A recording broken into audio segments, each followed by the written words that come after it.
Hi, this is Richard Pears from FinextraTV, and I'm joined today by Aaron McCreary. Aaron is with New Energy Nexus, and we've been working together for a little while now. I was really thrilled to be working with these guys because we all know the fintech boom that happened as of 2008, and that sort of genesis of innovation and new business models and new user experiences, and great new companies being formed. And I think in sustainable finance, we're just about to see a similar wave coming through in 2021. And I think Aaron represents, a lot of that new whole experience. So welcome to FinextraTV. Good to see you. Thank you, Richard. Really great to be here and to share with the Finextra community. Well, tell us a little bit more about you and New Energy Nexus and how this whole thing came about. Sure. So I actually have a background originally in crowdfunding. I was an early employee of Realty Mogul, which is a crowdfunding platform still around today, one of the largest in the United States, and went on to work in asset management after that. So a little blend of fintech and finance, and then more recently joined the team here at New Energy Nexus, a fantastic organization formerly known as the California Clean Energy Fund. And over the last several years, New Energy Nexus has expanded to programming around the world, really sort of nurturing clean energy entrepreneurs, helping startups get from point A to point B, a lot of thematic accelerator programs in various countries. So, for example, there's an electric vehicle battery challenge program that we run in Korea with LG Chem and Hyundai. So, nurturing these innovations with entrepreneurs and integrating them into large corporates. Right, got you. So tell us a bit more. You've been doing, you've been working with the Packard Foundation. You've been talking about the Accelerator. You've been doing some research. Give us the scope of your ambitions and work that you're doing. Sure. This has been such a challenging year for everybody, and I guess we're really sort of looking forward to the year to come. There's a lot of encouraging signals out there around climate investment, decarbonization efforts, policy changes, and we were linked up with the Hewlett Foundation as part of their climate finance strategy. It's a 5-year strategy, runs till 2023. And they asked us to look at the intersection of fintech and climate change. So we're calling this Climate Fintech. And it's been a wonderful experience researching, all of these applications, applied technologies, which plug into the financial system and have tremendous potential to be used in scale in the years to come. Gotcha, yeah. So tell us, show us the research if you can. I know that you've got this report that you've been producing. It's a very visual thing. It's got a lot of really great data in it, and yeah, it's coming on the screen now. So talk us a little bit through just a taster on this. Sure, and sorry for the technical difficulties. So on the left, we've tried to illustrate this definition of climate fintech, and we're defining it as digital financial technology that catalyzes decarbonization, right? So fintech has already shown its ability to disrupt the financial system, but what happens if you use fintech with the goal of reducing greenhouse gas emissions specifically? And then a nod on the right side, you'll notice the 17 SDGs, that familiar circle. And there has been research on this topic in the past. There was a task force commissioned by the UN on the digital financing of the Sustainable Development Goals. There's also the Digital Finance Alliance, which is in partnership with the Ant Group out of China, and researching how, again, digital finance can advocate all 17 SDGs. Now, our research, you see we pull out these two at the bottom, SDG 7 and 13, and our goal is to really focus on how digital financial technology can advocate for those two SDGs. Right. Just another slide here, if I may, showing a little bit here how startups are nurtured in this ecosystem of the financial system. So at the bottom, climate fintech startups are supported by accelerator programs of private capital. They integrate into the financial system towards the top with the end goal of financing sustainable project finance or other projects focused on decarbonization. Yeah. And then lastly, I realize there's a lot going on this slide, but this is the breakdown of our report. We've got 8 chapters on the left, which are the sort of core functions or verticals within the financial industry: payments, banking, lending. And within each of these verticals, we've highlighted climate fintech business models that today are in practice. And we've actually combed the ecosystem and found 300 startup companies or more growth stage solutions which answer these questions. And then you'll see within each business model a color coding, typically 2 colors, and that will map to an applied technology on the right side here, using big data, using artificial intelligence, and others. So really encourage everyone to download the report and hope it's useful, and happy to answer questions for those who reach out. Yeah, I think, these things were certainly in the early days of fintech were incredibly useful. I sort of used to call them who's who in the zoo.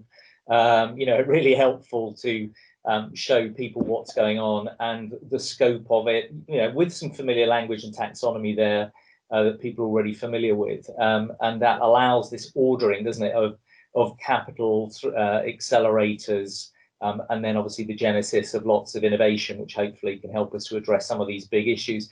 Give us a sense of in terms of the business models. I know, a few things sort of emerged for you, and there were a few companies you mentioned, such as Aspiration, etc. What sort of things have struck you going through the research and producing the report? Yeah, sure. I think the biggest takeaway is that this is an ecosystem that will positively affect large financial institutions as well as individual citizens. So there's various technologies that permeate the financial daily lives of different stakeholders. So, for example, as a consumer, there's now sustainable commerce and applications that'll track your credit card spending and tell you what sort of brands to engage with based on the carbon footprint that you want to have. You mentioned Aspiration, that's in the retail banking category. And Aspiration actually this year has seen the largest rate of customer growth in their corporate history. That's in part because neobanks, which are all online, are benefiting from the COVID-19 pandemic. There's this need to stay at home and bank in a digital fashion. And neobanks have an advantage to decouple themselves from the fossil fuel industry and to offer products and services to their customers which are more climate conscious. So Aspiration has a credit card function where if you swipe at the petrol station, to the gas station, they'll plant trees to offset how much gas you just purchased. So those sort of simple financial solutions can have a real impact at scale.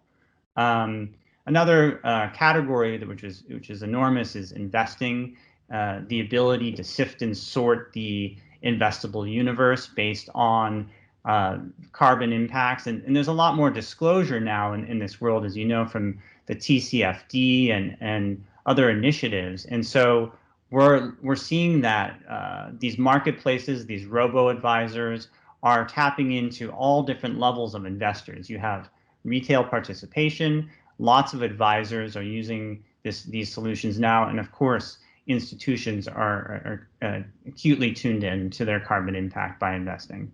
Yeah, I think certainly I see that, and we have a lot of conversations and interviews with people that represent some of those areas that you've just described.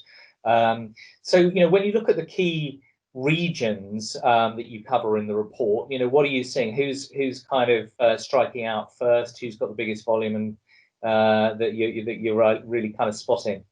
Yeah, it's been an interesting year to try and compare and contrast China, the United States, and Europe. Everyone has really navigated the pandemic in their own way, and many governments are coming out of this with sort of this synchronized effort to have have more progressive policy around climate and decarbonization. And we have colleagues who are based in China who are focused on that research.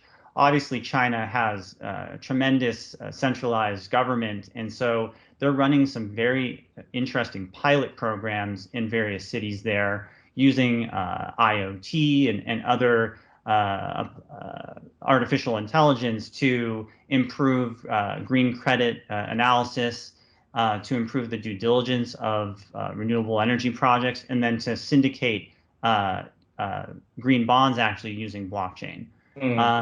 When we look at the states, it's just been pure chaos this year, relatively speaking, of course. But there is this sense of optimism with the incoming Biden administration, with some of the proposed legislation. And then, of course, there's these very powerful innovation engines out of the San Francisco Bay Area and New York. And so there is a potential for this decarbonization renaissance, which could take form in the next year if various elements align. And then lastly, Europe is leading.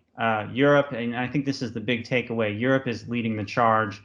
Very coordinated policy out of the EU taxonomy, the European Green Deal, this stimulus, which will be utilized to improve resource efficiency, electrification in the grid. And there's some very strong innovation engines in Europe as well. We look at places like F10, the FinTech Accelerator in Switzerland. We see a lot of innovation coming out of Level 39 there in the UK, and Station F in Paris. So, we think that actually Europe is really the place where the most proliferation of climate fintech is happening. 43% of the companies that we surveyed were based in Europe. Interesting. And what comes next? Do you think geographically you'll get out and look at what's going on in sort of India and areas like that, which are obviously booming and fascinating economies? Totally, and places like India have this ability to use the population for scale. They also have acute climate change issues which need to be addressed, and so we have a sizable team in India, and they're keen to sort of implement climate fintech on the ground there. I think geographic expansion, these solutions can be applied all around the world in the global south and other developed economies. So certainly encouraged by that. When you ask what comes next, we are going to take this research and use it to roll out an accelerator program. And I do think that our focus is on China and Europe first. We think the States needs a few more months to get itself together. So we're going to be engaging with partners in Europe and in China to help roll this out and make it happen. Yeah, well, I know that we're going to be very excited to sort of keep working with you and keep covering, this and connecting you into the ecosystem over here. If people want to get in touch, they want to get access to the report, where should they have a look at getting a hold of the information? Yeah, I have a link here, but I can share it with everybody. Maybe we can attach it to the interview, but newenergynexus.com/climate fintech report. And feel free to reach out. We'd love to connect. Fantastic. Well, it's great work. I'm really excited about it. It's kind of the whole reason that I thought this space was going to take off. So it's been great working with you. Good to talk to you today, and we'll speak again. Thanks very much, Aaron. Definitely. Thanks all. Talk soon.